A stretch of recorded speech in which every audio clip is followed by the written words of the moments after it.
भाई निरंगा दरा जरा खुद गोली लगल होकर रंगदारे बनता ये गीत हर होगा सबके सुने खातिर और बड़े भाई लोग के मन से मात्र 2.5 से 3 मिनट में मेरा एक सॉन्ग वही वही कि आज हम पहिला मिलनवा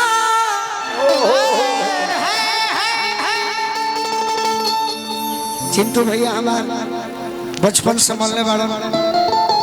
आशीर्वाद दिले बा साथ दिले बा हां आशीर्वाद ले लो कि आज हम पहिला मिलनवा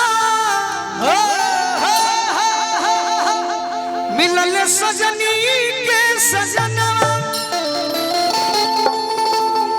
हमारे अंग अंग गुलाब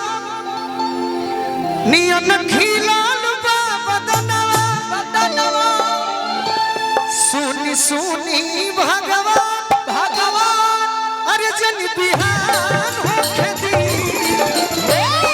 आज राजा जी के कोरे में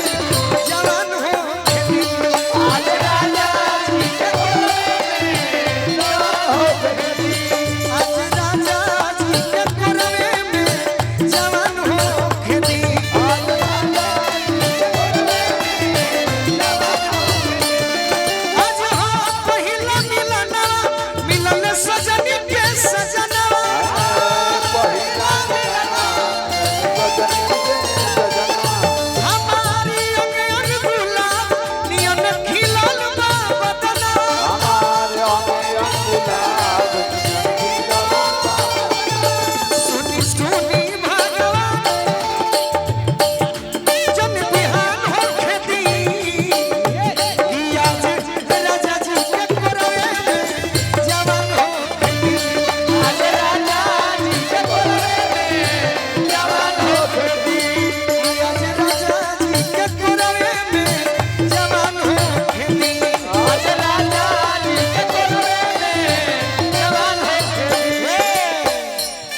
विकास की ओर से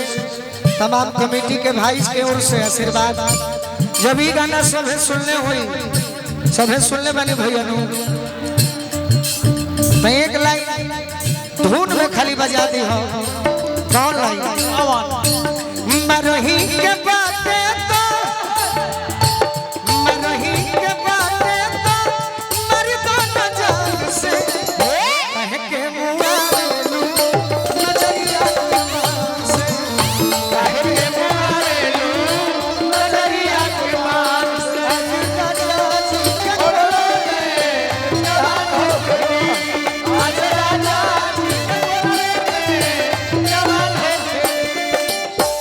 बड़े भाई का सेवा आई जगह तार साल चलल बड़े पुरस्कार देवे खातिर हमार भगिना विकास ठाकुर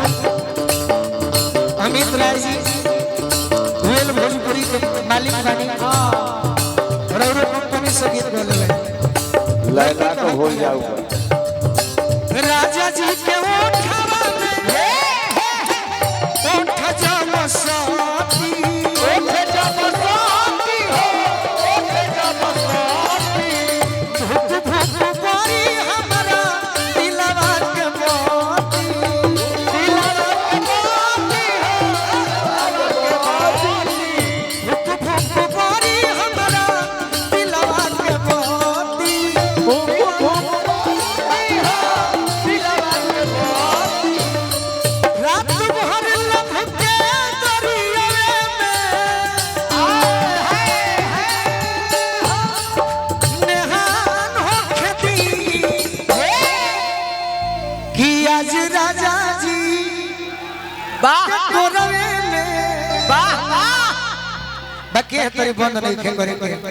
एक लाइन कि गौरी के ललना आजू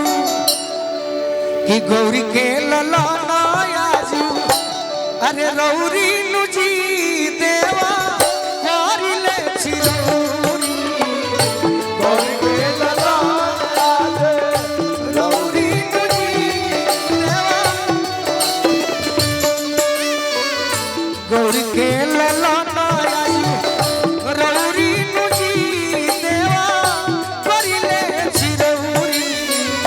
गौरी के ललना आजू रौरी नुजी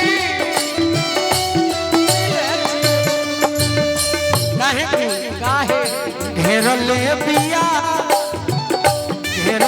बिया सोहर भौरी नुजी देवा करिले चिरौरी घेरले बिया सोहर भौरी नुजी देवा करिले चिरौरी रौरी नुजी देवा करिले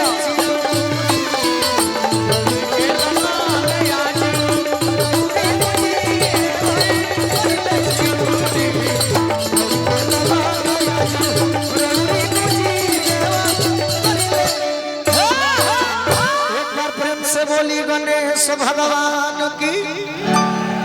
चलिए कम समय में गीत संगीत परोसनी अच्छा लागल तो ताली बजा।